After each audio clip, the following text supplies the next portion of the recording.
नमस्कार, मेरे चैनल में आप सभी का स्वागत है। मैं डॉक्टर अंजू ओझा आज आपको भूमि उपयोग की अवधारणा के बारे में बताने जा रही हूँ। इसके पूर्व के वीडियो में हमने कृषि एवं जल, उसकी किस्म और गतियों के बारे में अध्ययन किया था।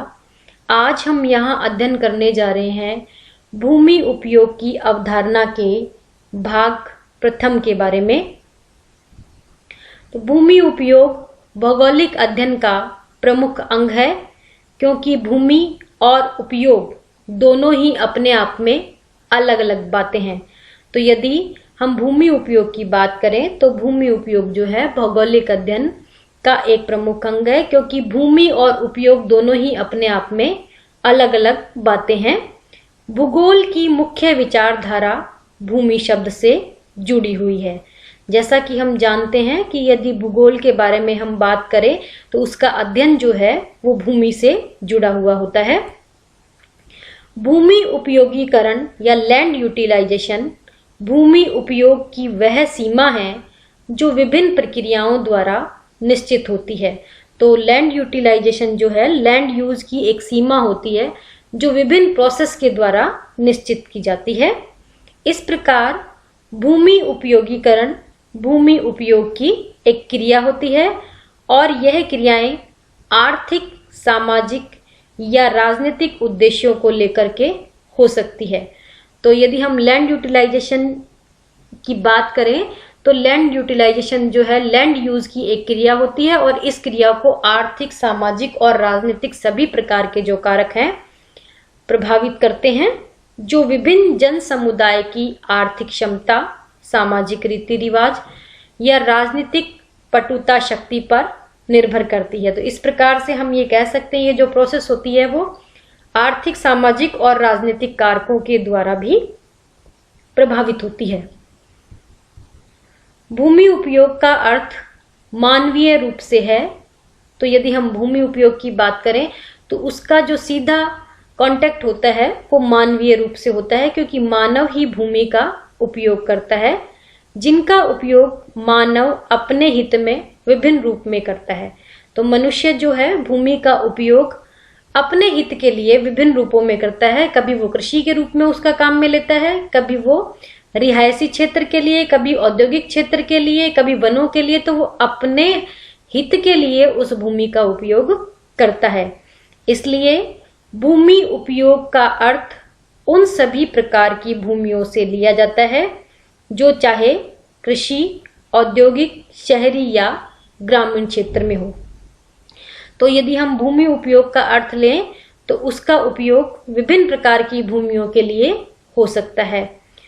फॉक्स के शब्दों में भूमि उपयोग को इस प्रकार समझा जा सकता है। तो फॉक्स ने जो अपने शब्दों में समझाने का प्रयास किया है वो इस प्रकार है: land use is the actual and specific use to which the land surface is put in terms of inherent land use characteristics.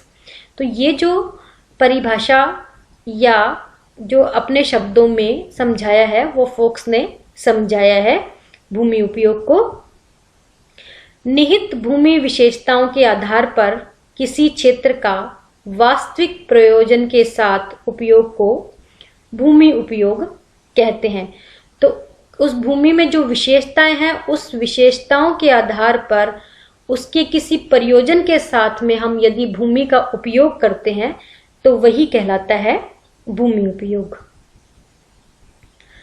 जनसाधारण के लिए भूमि एक मैदान है जिस पर वह रहता है, एक मिट्टी के रूप में है जिस पर वह खेती करता है, वह एक पृथ्वी मानव के घर के रूप में हो सकता है।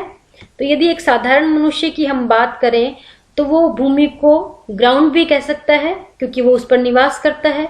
यदि कृषि कर रहा है तो उसको मिट्टी के रूप में मान सकता है, और घर के रूप में रह रहा है तो उसको वो पृथ्वी भी मान सकता है।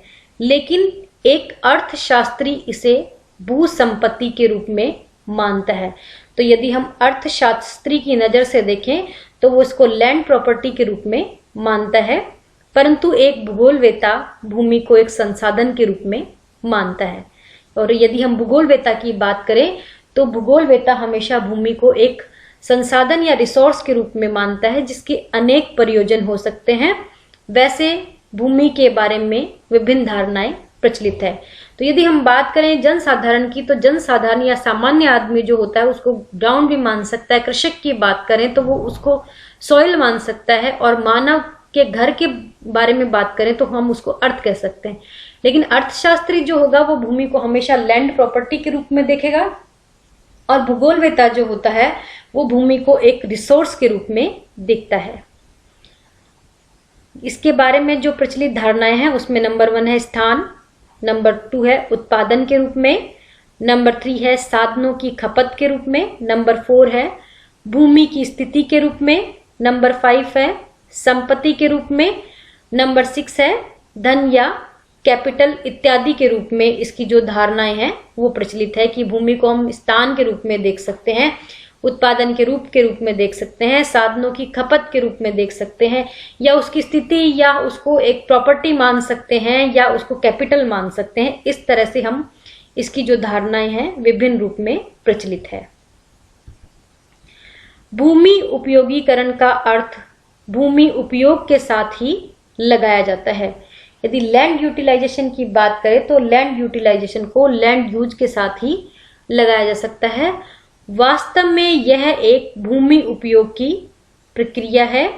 इसे फोक्स ने निम्न शब्दों में परिभाषित किया है। तो यहाँ फोक्स ने 1956 में एक परिभाषा दी है, वो इस प्रकार से है: land utilization is a process of exploiting the land that is applied to a specific objective.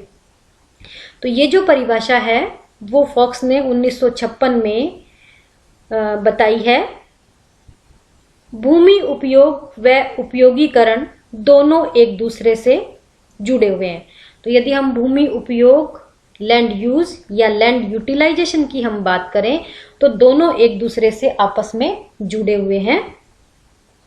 अब हम बात कर रहे हैं भूमि उपयोग क्षमता की संकल्पना के बारे में। भूमि उपयोग क्षमता का अभिप्राय भूमि इकाई क्षेत्र की उत्पादन क्षमता से है।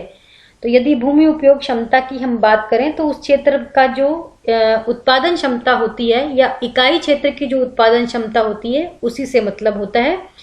जब इस इकाई क्षेत्र में उत्पादन लागत की अपेक्षा शुद्ध लाभ अधिक होता है तो भूमि की क्षमता अच्छी मानी जाती है। तो ऐसा हम मान सकते हैं कि इकाई क्षेत्र में यदि जो उत्पादन की लागत होती है उसकी अपेक्षा जो शुद्ध लाभ होता है वो अधिक होता है, तो भूमि की जो क्षमता है वो हम अच्छी मान सकते हैं। इसी शुद्ध लाभ के आधार पर भूमि उपयोग क्षमता का निर्धारण किया जाता है।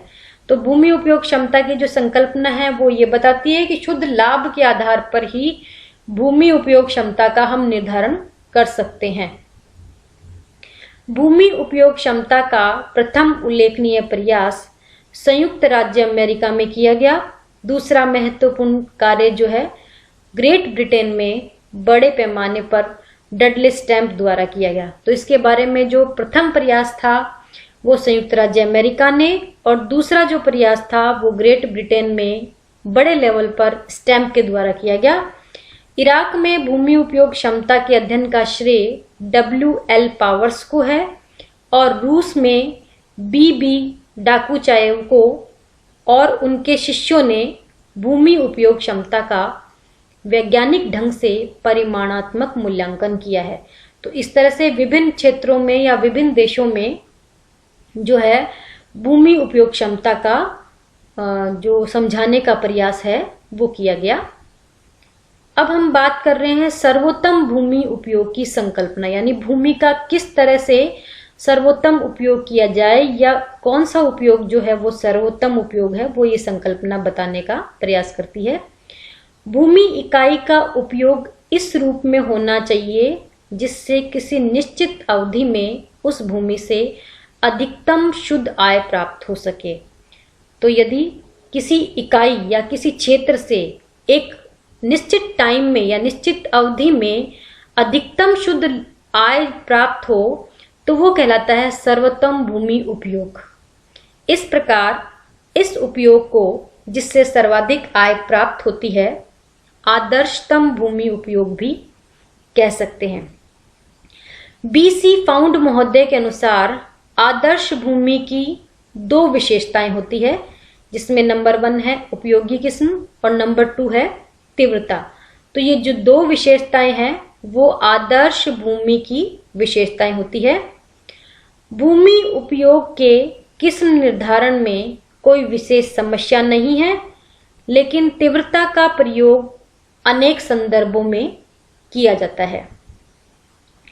कृषि से संदर्भित तीव्रता का अभिप्राय प्रति इकाई क्षेत्र में प्रयुक्त लागत की मात्रा से है। तो यदि भूमि उपयोग की किस्म के निर्धारण की कोई विशेष समस्या नहीं है, तो लेकिन तीव्रता का प्रयोग जो है वो विभिन्न संदर्भों में किया जा सकता है।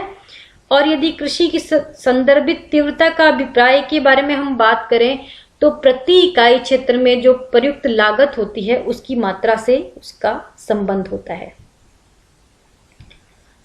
भूमि उपयोग की गहनता अधिक से अधिक लागत के प्रयोग से प्राप्त की जाती है, जबकि इसके विपरीत विस्तृत भूमि उपयोग में लागत कम से कम होती है। यदि भूमि उपयोग की गहनता की हम बात करें तो ये जो है वो अधिक से अधिक लागत के प्रयोग से प्राप्त कर सकते हैं, जबकि इसके विस्तृत भूमि उपयोग में लागत जो होती है वो कम से कम हो जाती है।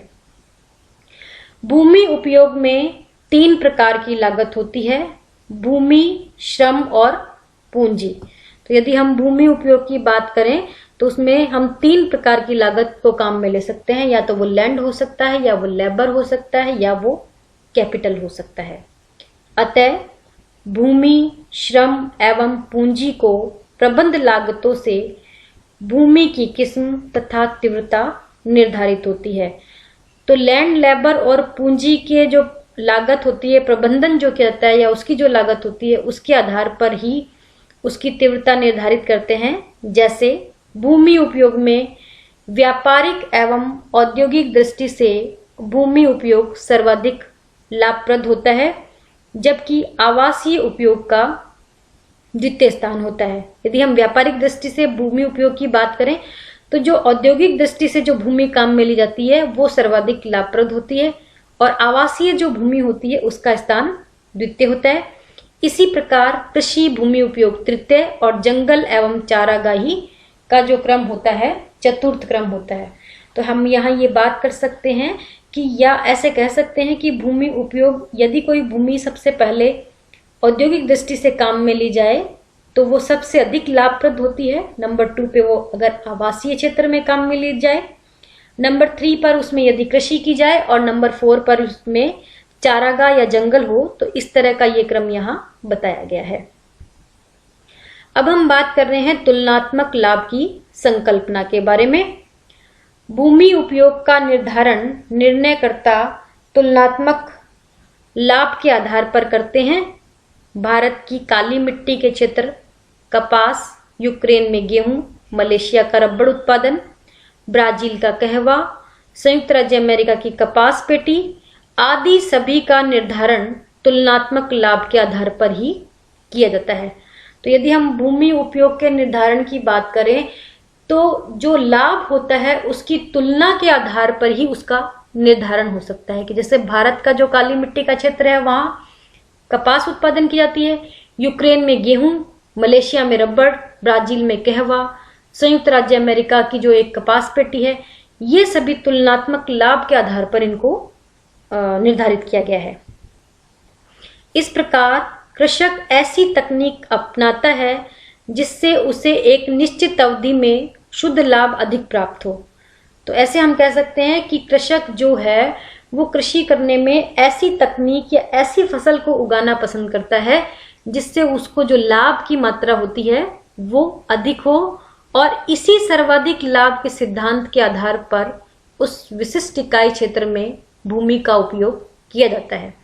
तो यदि हम बात करें तो कृषक जो है अपने खेत में या अपनी भूमि में अधिक से अधिक लाभ प्राप्त करने की इच्छा रखता है, और उस लाभ प्राप्त करने की इच्छा के आधार पर ही उस भूमि का उपयोग जो है वो निर्धारित होता है कि वहां पर किस प्रकार की फसल को उगाया जाए।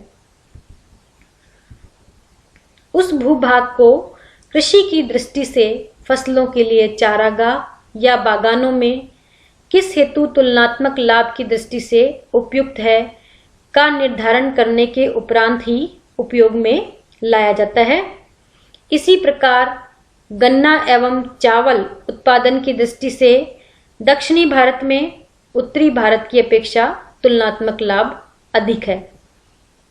तो गन्ना और चावल के उत्पादन की दृष्टि की बात करें तो दक्षिणी भारत जो है उत्तरी भारत की तुलना में जो वहां दक्षिणी भारत में लाभ है जो वो अधिक प्राप्त होता है। भारत एवं क्यूबा में समान श्रम एवं पूंजी लागत में गन्ने का उत्पादन किया जाता है, लेकिन क्यूबा में तुलनात्मक लाभ अधिक होता है। तो यदि हम भारत और क्यूबा का कंपैरिजन करें तो वहां समान श्रम पूंजी की लागत भी समान होती है, उसी आधार पर गन्ने का उत्पादन किया जाता है, लेकिन जो तुलनात्मक लाभ होता है वो भारत की तुलना में क्यूबा में अधिक होता है। इसी प्रकार का तुलनात्मक लाभ भूमि के गुणात्मक एवं प्राकृतिक दशाओं के अंतर के कारण भी होता है। भूमि उपयोग में तुलनात्मक लाभ दो प्रकार के होते हैं जो अपने गुण दोषों के आधार पर प्रभावित करते हैं। उसमें नंबर 1 है प्राकृतिक तुलनात्मक लाभ और नंबर 2 है आर्थिक तुलनात्मक लाभ। तो भूमि उपयोग के जो तुलनात्मक लाभ होते हैं वो दो प्रकार के हैं, प्राकृतिक और आर्थिक तुलनात्मक लाभ।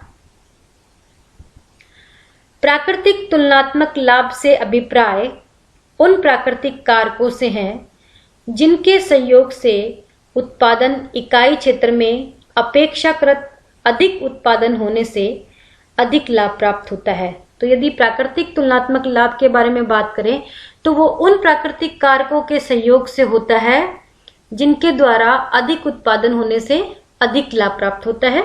जैसे भूमि की उत्पादकता के कारण प्रति हेक्टेयर उत्पादन का अधिक होना प्राकृतिक तुलनात्मक लाभ का ही प्रतिफल है। जैसे कि हम देखते हैं कि किसी क्षेत्र में प्रति हेक्टेयर उत्पादन जो होता है वो अधिक होता है, उसका कारण जो होता है वो होता है कि वो जो भूमि होती है उसकी उत्पादकता उसको प्रभावित करती है और तुलनात्मक लाभ का जो प्रतिफल होता है वो अधिक होता है। आर्थिक तुलनात्मक लाभ का अभिप्राय उन आर्थिक कारकों से है जिनमें किसी भी उत्पादन इकाई में दूसरे की अपेक्षा अधिक उत्पादन होने से शुद्ध आय अधिक होती है।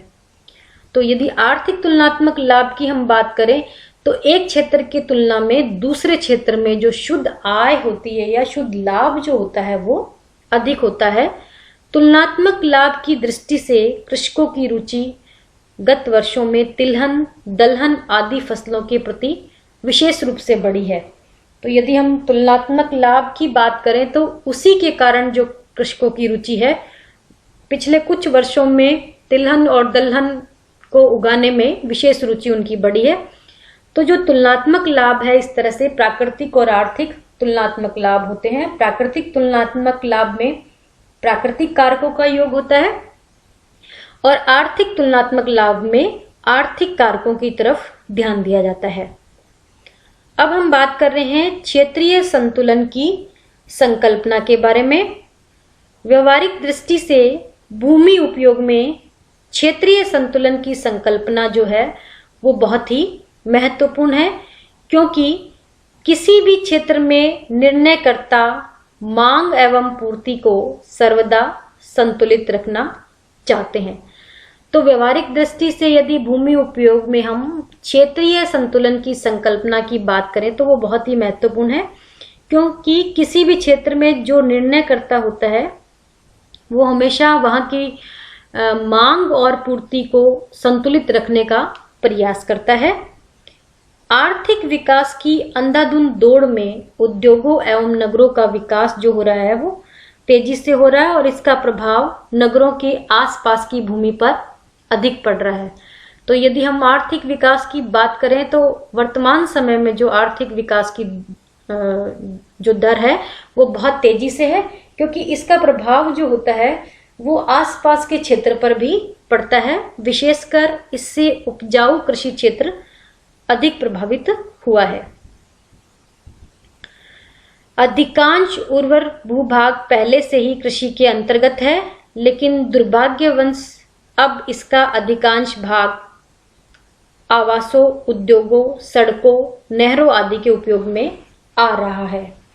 तो यदि हम बात करें कृषि की, तो अधिकांश जो उपजाऊ क्षेत्र है वो पहले से ही कृषि के अंतर्गत था, लेकिन वर्तमान में जो स्थिति है वो बदल रही है और वो जो भूमि है अधिकांशतः आवासों में या उद्योगों में या सड़कों और नहरों के काम में आ रही है। और अगर यही दर बनी रही तो अगले 20 वर्षों में ही विश्व का 1/3 कृषि योग्य भूभाग समाप्त हो जाएगा। तो वर्तमान में जो डेवलपमेंट की रेट है, अगर वो इसी तरह से रही तो कृषि भूमि नष्ट होती जाएगी और लगभग 1/3 भाग कृषि योग्य जो भूमि है वो समाप्त हो जाएगी अगले 20 वर्षों में। जो भूमि एक बार कृषि क्षेत्र से छीन ली गई है उसकी पूर्ति शायद कभी ना हो पाए। तो ऐसी भूमि जो एक बार कृषि क्षेत्र से दूसरे क्षेत्र के अंतर्गत चली गई है उसकी पूर्ति दोबारा होना संभव नहीं है। चारागाहों एवं वन्य भूभाग को परिवर्तित कर रहे हैं। इस प्रकार संपूर्ण पारिस्थितिकीय संतुलन बिगड़ता हुआ नजर आ रहा है, जो मानव समाज के लिए दुर्भाग्यपूर्ण है। यदि हम चारागाहों और वन्य भूमि की बात करें तो वो जो है उसका जो चारागाह या वन्य भूमि है वो परिवर्तित हो रहे हैं, उसके कारण जो इकोसिस्टम है वो या पारिस्थितिक संतुलन जो है वो लगातार बिगड़ता हुआ नजर आ रहा है और वो मानव समाज के लिए एक दुर्भाग्यपूर्ण बात है। इन्हीं कारकों के परिवर्तन के फलस्वरूप भूमि उपयोग में भी परिवर्तन आता है और संतुलन भी बिगड़ता है। अब हम बात कर रहे हैं दूरी की संकल्पना के बारे में। भूमि उपयोग के विश्लेषण में दूरी संकल्पना महत्वपूर्ण मानी जाती है। तो जो भूमि उपयोग की बात कर रहे हैं उसमें दूरी संकल्पना का इंपॉर्टेंट रोल है। यह गुरुत्वाकर्षण के सिद्धांत के समान है, जिसके अनुसार दो वस्तुओं के मध्य की दूरी कम होने पर उनमें आकर्षण शक्ति अधिक होती है, जबकि दूरी बढ़ने पर आकर्षण दूरी के वर्ग के अनुपात में कम होता जाता है। तो दूरी कम है तो आकर्षण अधिक है, दूरी बढ़ गई तो आकर्षण भी कम हो गया, जिसे नीचे दिए गए इस सूत्र से दिखाने का प्रयास किया गया है। G = m1 × m2/m²। ये एक फॉर्मूला यहाँ दिया गया है, जहां पर G का मतलब है गुरुत्वाकर्षण, m1 का मतलब है एक वस्तु की मात्रा और m2 का मतलब है दूसरी वस्तु की मात्रा, तथा d² जो है या m² जिसको हम कह रहे हैं उसका मतलब है दोनों वस्तुओं के बीच की दूरी का वर्ग, उसको हम कह सकते हैं। सर्वप्रथम प्रसिद्ध जर्मन विद्वान वॉन थ्यूनेन ने ग्रामीण भूमि उपयोग तथा दूरी के बीच संबंधों को सैद्धांतिक रूप दिया है। बाजार या उत्पादन केंद्रों से दूरी बढ़ने के साथ साथ भूमि उपयोग के स्वरूप में अंतर तथा आर्थिक दृष्टि से कमी होने लगता है। ठीक इसी प्रकार जैसे जैसे कृषक के आवास से खेत की दूरी बढ़ती जाती है, फसल प्रतिरूप में भी परिवर्तन दिखाई देना लगता है। तो यदि हम बात करें तो वॉन थ्यूनेन की बात करें तो उसने क्या बताया कि ग्रामीण भूमि उपयोग तथा दूरी के बीच संबंधों को उसने सैद्धांतिक रूप दिया और बाजार या उत्पादन केंद्रों से दूरी जैसे जैसे बढ़ती जाती है, भूमि उपयोग में जो के स्वरूप में है वो अंतर भी जो आता है वो आर्थिक दृष्टि से कम होने लगता है। और यदि हम बात करें कि कृषक के आवास से खेत की दूरी बढ़ती जाती है तो उसके अकॉर्डिंग भी जो फसल प्रतिरूप है वो हमें बदलता हुआ दिखलाई पड़ता है। दूरी बढ़ने पर शुद्ध लाभ की दर में कमी होती जाती है, साथ ही साथ दूरी के अनुसार प्रभावशीलता का नियम लागू होता है।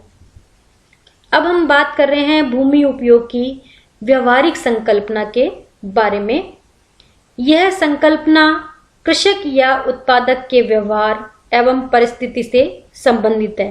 तो यदि हम इस संकल्पना की बात करें तो ये जो संकल्पना है कृषक या जो उत्पादक होता है उसके व्यवहार और उसकी परिस्थिति से संबंध रखती है। व्यवहार से तात्पर्य संबंधित कृषक या उत्पादक के निर्णय से है। हम यहाँ उसके नेचर से बात नहीं कर रहे हैं, उसके बिहेवियर का यहाँ मतलब है कि वो उत्पादन के बारे में किस तरह के निर्णय लेता है। कृषक या उत्पादक स्वयं निर्णय करता होता है। वह निर्णय लेते समय निम्न समस्याओं से गुजरता है। तो जो कृषक होता है या उत्पादक जो होता है स्वयं निर्णय करता होता है और निर्णय लेते समय उसको कुछ समस्याओं से गुजरना पड़ता है। जैसे कि उत्पादक का निर्णय स्वयं में एक जटिल प्रक्रिया है। नंबर 2, मानव व्यवहार का यथार्थ निरीक्षण करना जो है वो कठिन है। तो इस तरह की कुछ समस्याएं उसके सामने आती है। कृषक या उत्पादक का मूल उद्देश्य न्यूनतम लागत पर अधिकतम लाभ प्राप्त करना होता है। तो जो कृषक या उत्पादक होता है वो ये चाहता है कि जो लागत हो वो तो न्यूनतम हो और लाभ की जो प्राप्ति हो वो अधिकतम हो। इसी प्रकार उपभोक्ता भी कम लागत पर अच्छी किस्म की अधिक वस्तु प्राप्त करना चाहते हैं। तो यदि हम उपभोक्ता हैं तो हम भी यही चाहेंगे कि कम लागत पर या कम कीमत पर हमें अच्छी वस्तु प्राप्त हो जाए। अतः अर्थव्यवस्था में लगे लोग अपने अपने हितों एवं स्वार्थों के लिए विभिन्न प्रकार के निर्णय लेते रहते हैं। तो जो अर्थव्यवस्था में लोग लगे रहते हैं वो अपने अपने हित और स्वार्थ के लिए जो है विभिन्न प्रकार के निर्णय लेते रहते हैं। इससे पूर्व उन्हें निर्णय लेने की विभिन्न दशाओं से गुजरना पड़ता है, जो कि एक बहुत ही जटिल प्रक्रिया है। निर्णय लेने की इसी प्रक्रिया को निर्णयन कहते हैं। तो किसी भी व्यक्ति को किसी भी निर्णय पर पहुंचने के लिए कुछ सोचना समझना पड़ता है, एक निर्णय लेना पड़ता है और किसी भी दशा से गुजरने के लिए ये जो एक जटिल प्रक्रिया होती है जिसको हम निर्णयन कहते हैं। मानव जिन परिस्थितियों में कार्य करता है वे लगातार परिवर्तनशील है, अतः उसे वातावरण के साथ में अनुकूलन करना पड़ता है। तो यदि मानव जिन परिस्थितियों में कार्य करता है वो परिस्थितियां जो है वो लगातार बदलती रहती है और उसे वातावरण के साथ में अनुकूलन करना पड़ता है। इन परिवर्तनों के अनुसार अनुकूलनों के लिए उसे स्वयं निर्णय करना होता है जो पूर्णतः अनुभव पर आधारित होते हैं। तो जितने प्रकार के भी परिवर्तन होते हैं उसके अनुकूलन के लिए उसको स्वयं को निर्णय लेना पड़ता है और जो निर्णय होते हैं वो पूर्ण रूप से उसके अनुभव पर निर्भर करते हैं। निर्णय में उत्पादन का व्यवहार 3 विशेष तथ्यों से संबंधित होता है। नंबर 1 है उपयोगिता, नंबर 2 है संक्रमणता, नंबर 3 है व्यक्तिपरक संभाव्यता। तो ये जो 3 विशेष तथ्य हैं उसमें उत्पादक का व्यवहार जो होता है उससे संबंधित होता है, जिसके द्वारा वो निर्णय लिया जाता है। भूमि उपयोग में उपयोगिता संकल्पना का विशेष महत्व है। किस भूमि का कैसा उपयोग हो या किस भूमि में किस प्रकार की फसलें ले, यह सभी उपयोगिता के आधार पर निर्भर करता है। तो भूमि उपयोग की में जो उपयोगिता की संकल्पना होती है वो सबसे महत्वपूर्ण संकल्पना होती है, क्योंकि वो ये डिसाइड करती है कि कौन सी भूमि का उपयोग किस प्रकार से किया जाए या किस भूमि में किस प्रकार की फसल उत्पन्न की जाए ताकि अधिक से अधिक लाभ की प्राप्ति हो सके। भूमि उपयोग की किसी भी प्रकार की अर्थव्यवस्था, चाहे वह सामूहिक एवं राजकीय कृषि व्यवस्था हो या व्यापारिक या बागाती कृषि व्यवस्था हो या मिश्रित कृषि अर्थव्यवस्था या गहन जीवन निर्वाह कृषि व्यवस्था हो, सभी मानव द्वारा चलाई जाती है। तो भूमि उपयोग की जितनी भी व्यवस्थाएं या अर्थव्यवस्थाएं हैं या कृषि व्यवस्था है वो सभी जो होती है वो मानव के द्वारा चलाई जाती है या मानव के द्वारा संचालित की जाती है। अब हम यहाँ बात कर रहे हैं भूमि उपयोग के अवबोध की संकल्पना के बारे में। यह भूमि उपयोग की जटिलतम संकल्पना है। यह सबसे जटिलतम संकल्पना है भूमि उपयोग की। निर्णय क्रिया प्रत्यक्ष ज्ञान से प्रभावित होती है, जिसके आधार पर निर्णय वातावरण निर्धारित होता है। तो तो जो यहाँ जो निर्णय क्रिया होती है प्रत्यक्ष रूप से ज्ञान पर आधारित होती है, जिसके कारण ही निर्णय का जो वातावरण होता है वो डिसाइड होता है, और ये जो भूमि उपयोग की एक जटिलतम संकल्पनाओं में गिनी जाती है। भूमि उपयोग संबंधी निर्णय में व्यक्ति स्वयं अपने अनुभवों द्वारा आधारित अर्जित ज्ञान तथा बाह्य साधनों या दूसरे व्यक्तियों द्वारा प्राप्त ज्ञान का प्रयोग करता है। तो भूमि उपयोग संबंधी जो निर्णय है उसमें व्यक्ति खुद के अनुभव के द्वारा जितने भी ज्ञान उसको प्राप्त होते हैं या बाह्य साधनों के द्वारा या दूसरे व्यक्तियों के द्वारा जितने भी ज्ञान उसको प्राप्त होते हैं उन सभी का वो प्रयोग यहाँ पर करता है। जब कृषक भूमि उपयोग संबंधी निर्णय लेता है तो वह निर्णय कार्य सीधे अवबोध से प्रभावित होते हैं। तो इसमें क्या होता है, कृषक अपने ज्ञान के आधार पर या अपने पूर्व ज्ञान के आधार पर निर्णय लेता है। जैसे कृषक को उत्पादन लेने के पूर्व फसलों का निर्धारण संभावित मूल्यों के आधार पर निश्चित करना पड़ता है कि कहाँ किस फसल का उत्पादन किया जाए, अर्थात किस भूमि का कौन सी फसल उगाने में उपयोग किया जा सकता है, इसका निर्णय उसको करना पड़ता है। तो यहाँ कृषक को निर्णय लेना पड़ता है कि कौन सी भूमि में कौन सी फसल को उत्पादन किया जाए। कृषक का निर्णय भौतिक एवं आर्थिक दोनों ही दशाओं से प्रभावित होता है। निर्णयन एक जटिलतम प्रक्रिया है जो मानव के व्यवहार को प्रदर्शित करती है। तो हम ये देख रहे हैं कि ये एक सबसे जटिलतम संकल्पना है जो कि मानव के व्यवहार को प्रभावित करती है और इसको भौतिक और आर्थिक दोनों दशाएं जो हैं वो प्रभावित करती हैं। उपरोक्त संकल्पनाओं के यानी जितनी भी संकल्पनाएं हमने पढ़ी है उनके अध्ययन से स्पष्ट होता है कि भूमि उपयोग का अर्थ जो होता है वो बहुत ही व्यापक एवं विस्तृत है कि मनुष्य उसको किस संदर्भ में ले रहा है उस पर निर्भर करता है। भूमि उपयोग का स्वरूप मानव सभ्यता के विकास और मानव की आवश्यकता के अनुसार परिवर्तित और परिमार्जित होता रहा है और होता भी रहेगा। तो यदि हम भूमि उपयोग की संकल्पना की बात करें या भूमि उपयोग के स्वरूप की बात करें तो मानव सभ्यता के विकास से लेकर वर्तमान स्वरूप तक इसका जो स्वरूप है वो लगातार परिवर्तित और परिमार्जित होता रहा है और आगे भविष्य में भी ये लगातार ऐसा होता रहेगा। यह परिवर्तन कृषि विकास और कृषि की अवस्थाओं के रूप में लक्षित हुआ है और साथ ही भविष्य में भी होता रहेगा। इसी के साथ इसका भाग प्रथम यहीं पर समाप्त होता है और यहाँ पर इस स्लाइड पर पुस्तक संदर्भ दिया हुआ है, बुक रेफरेंस। यदि आप कृषि भूगोल से संबंधित किसी अन्य टॉपिक का विस्तृत अध्ययन करना चाहें तो यहाँ ये बुक रेफरेंस दिया गया है।